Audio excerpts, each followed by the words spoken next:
The film is set in a modern city, but I wanted a world that felt timeless in a way. I mean, people are using iPhones, but a lot of the visual language is quite late 80s, early 90s. People got quite confused because every time we asked for a 90s car, they were like, is this period? And we were like, no, it's not period. It's just that we like the shapes of them. The cars are quite blocky, the opposite to modern amorphous looking cars you see in everything. We kind of stuck to a modern American Gothic. It's the kind of Gothic to do with scents, not to do with candles and black curtains and stuff. Originally, the idea was it was a very washed out colour palette at the beginning of the film. Very bleak, muddy colours. And even going into the institution, there's not a lot of colour. It's deliberately quite beige.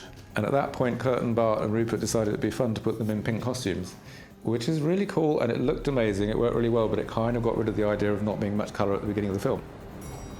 And then it cuts completely differently to Park Avenue in not New York, because we're not set in any American city, but in that vein of you're in one of the penthouses looking over the park.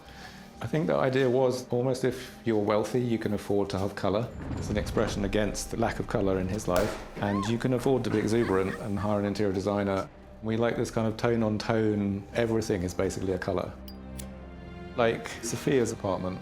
She was a model in our story. She's got like Helmut Newton-style massive portraits of her all around the walls. One of them is down there. We had to do a photo shoot of the actress as if she was a Vogue cover model. That's furnished with a lot of 90s Italian furniture, and it had references to The Hunger, Catherine Deneuve in The Hunger. I heard you had a visitor. He wants to kill you. Oh, anger. First impulse.